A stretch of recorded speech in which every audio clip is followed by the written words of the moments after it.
Bueno, con mucho gusto recibimos a nuestro analista en política internacional, Álvaro Padrón. ¿Cómo te va, Álvaro? Muy bien, un gusto para mí. Bueno, de alguna manera el hecho de que Mujica, porque ese es nuestro tema, Mujica en Estados Unidos, haya llegado a la Casa Blanca, se puede hablar del clímax de un mandatario sudamericano en su último tramo de gobierno.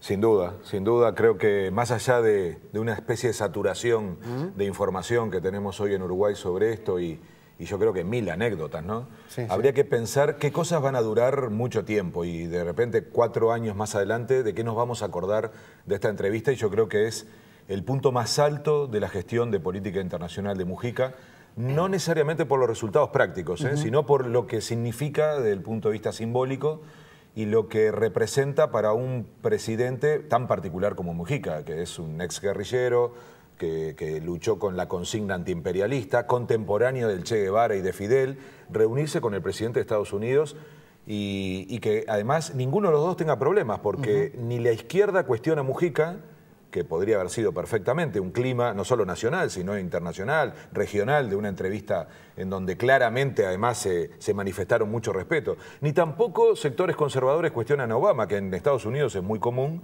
que le pudieran haber dicho, te estás reuniendo con el diablo. Entonces, a mí me parece que Mujica con esto llega a un punto alto de lo que ha sido una estrategia muy intencional, ¿verdad? Una estrategia de posicionar a Uruguay y de personalmente ponerse a cargo de la política internacional. Bueno, si te parece, ahondamos en algunos segundos nada más en esas claves, pero quería que vieras tú y la audiencia también una entrevista realizada por la cadena Telesur al presidente José Mujica en el día de ayer. Es hora de terminar con esa música, nos pusimos viejos. Y la cosa no cambia. Como herramienta demostró que una enorme capacidad para hacer pasar mal a la gente, pero no resuelve en todo caso la ecuación política que se planteaba. ¿Y de qué está hablando el presidente Mujica? Estaba hablando del embargo a Cuba, y aparentemente ese fue un planteo realizado por el mandatario uruguayo al presidente Barack Obama. Claro, de nuevo esto de salir un poco de la mirada más corta y ver a un presidente uruguayo que no solo va con reclamos uruguayos, sino que intenta jugar en la misma cancha que juega Obama, ¿no? Es el presidente de la principal potencia del mundo y Mujica intentó, con todas las limitaciones, lo hablamos en este programa, ¿no? El famoso tema de las facturas y demás, intentó pasar mensajes. Claramente uno tuvo que ver con demostrar que es un referente regional. O sea, Mujica no quiso pasar el límite de decir, vengo a plantear algunas cosas de la región. Porque, entre otras cosas, para resultados concretos, Uruguay precisa la región, no tanto Estados Unidos. Y ese precio no lo podía pagar. O sea, este clímax a costa de tener problemas en la región era algo que Mujica no se podía permitir. Mensajes, el de Cuba, claramente, además anunciado, ¿no? Incluso con el paquete anterior de los presos de Guantánamo, claro. Siempre dijimos, Mujica tiene que referirse a Cuba en la relación con Estados Unidos y en particular con la cárcel de Guantánamo. Se refirió a Brasil, claramente pasando el mensaje de, por favor, mejoren las relaciones con Brasil. No nos olvidemos que Mujica también había suspendido una entrevista con Obama inmediatamente después que la suspendió Dilma, y haber hecho la entrevista es un ruido con Brasil, pero sin embargo le toca y lo hace pasar ese mensaje de que claramente para América Latina la relación con Brasil es la central y Mujica no se pone la ropa de otro y dice Estados Unidos necesita tener una buena relación con Brasil para la región. Entonces, el otro tema fue Colombia. Claro. Colombia, La Paz, o sea, y para Obama, Venezuela, que no fue un tema de Mujica. Claro, esa fue la factura que le pasa a Obama a Mujica. Porque Obama también tenía agenda. Mujica tenía agenda de este nivel, pasando mensajes, hablando de otros más locales, pero que también son internacionales. ¿Qué hacía Estados Unidos con respecto a una empresa propia como la Philip Morris, claro, donde Mujica trata no de plantear un problema comercial, sino el rol del Estado en defensa de la salud pública, la salud de sus ciudadanos? Un tema central para Obama porque la salud, el sistema de salud, es uno de los temas políticos más duros hoy en la ecuación interna de la política norteamericana. Y Obama usa a Mujica, en el buen sentido, para hablar de un tema en donde él tiene interés nacional.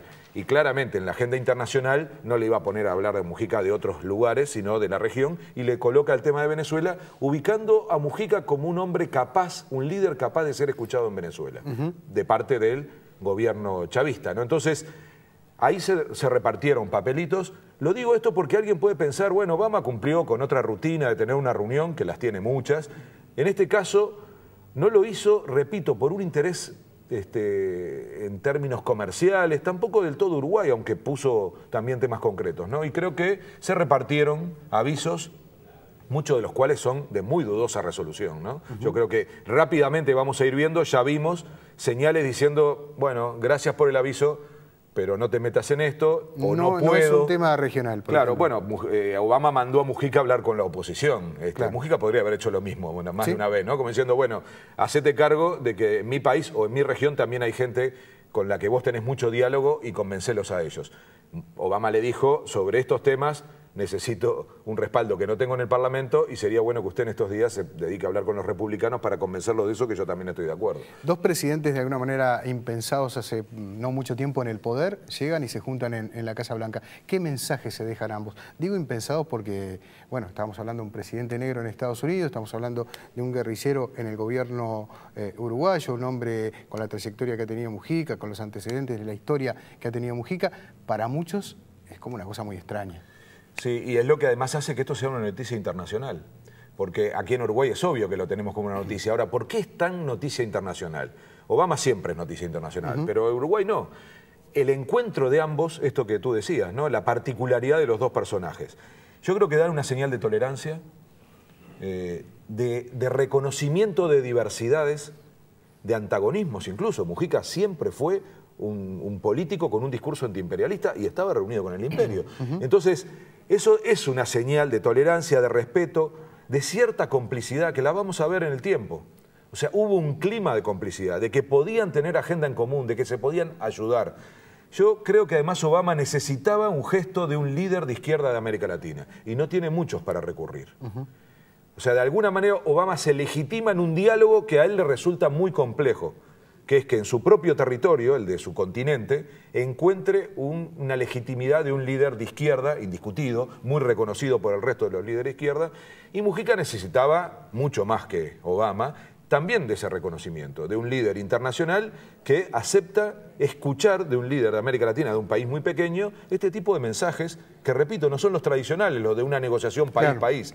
Entonces creo que los dos tuvieron ese tipo de mensaje y Mujica logró, estoy convencido de esto y lo digo atado a lo primero que decíamos del clímax, Mujica logró terminar de consolidarse como el principal líder de América Latina junto con Lula. Hoy en el escenario de América Latina los dos líderes más relevantes son un expresidente, el presidente de Brasil, el expresidente de Brasil, y Mujica. Mujica a poco tiempo de ser expresidente. Claro, en este caso a poco tiempo de retirarse. Y también Lula se retiró y sin embargo sigue siendo relevante. Entonces, aquí está muy claro que se consolida una imagen de un presidente y de un personaje político, Mujica, que va a trascender la agenda política nacional y la dimensión política nacional. Y creo que esto es un capital muy interesante para América Latina de tener dos personajes que van a poder dialogar con el mundo aún no siendo presidentes. Hablabas de menos de un año para terminar la gestión del presidente José Mujica. Bueno, la pregunta que surge es ¿qué le queda ahora a Mujica después de haber ido a la Casa Blanca en materia internacional en este plazo de aquí a que se vaya del poder? Claro, con este nivel poca cosa, ¿no? O sea, más visibilidad que en esta iniciativa difícil, pero le queda el acuerdo con la Unión Europea, el acuerdo Unión Europea-Mercosur, le queda el Premio Nobel de la Paz, para lo cual está haciendo cosas, la paz en Colombia, algún movimiento en España con respecto a la ETA, el tema de Guantánamo, el tema de los refugiados sirios, o sea, un paquete en donde Mujica se transforma en un referente de la paz, de ese tipo de gestos. Le queda una tarea clave que es la herencia nacional. ¿Cuál va a ser la estrategia de Mujica para heredar su política internacional en el próximo gobierno? Sea de su partido o sea de otro partido. O sea, Mujica, como cualquier presidente, va a querer dejar una herencia en un tema que fue su principal carta de presentación. Si hay algo que identificó Mujica en este periodo, además de su forma de ser, ha sido la política internacional que se la puso al hombro. ¿Cuál es su forma de dejar una herencia? En relación a su partido, si gana el Frente Amplio, intentar la continuidad de Almagro, no quepa duda. Es un hombre clave para el esquema de Mujica y yo creo que va a ser un intento de que la continuidad, entre otras cosas, se exprese con la misma persona. Y en relación a los partidos tradicionales, elementos que son muy difíciles de cambiar, que él va a dejar instalados en la agenda. Y como último elemento de resultado de esta entrevista, de esta visita, yo diría que nos tenemos que acordar hace 4 años cuando Tabaré Vázquez, a poco tiempo de la elección nacional, cuando él era presidente, visitó Estados Unidos. Nos acordamos poco de eso. Nos acordamos mucho de Pepe Coloquio, que fue en el mismo momento. Incluso Tabaré Vázquez se entera de esas declaraciones estando en Estados Unidos. Después de esa visita de Tabaré Vázquez a Estados Unidos, empezó a aumentar la opinión pública a favor del Frente Amplio. Y yo creo que en campaña electoral, por eso a los partidos tradicionales les molestaba tanto esta entrevista, y recordemos que dijeron que era inoportuna. Bueno, vamos a tener seguramente un impacto en la campaña electoral con respecto a una visita que claramente se transformó en una noticia hegemónica en la agenda política uruguaya. Gracias, Álvaro, por tu tiempo, como siempre. Por favor.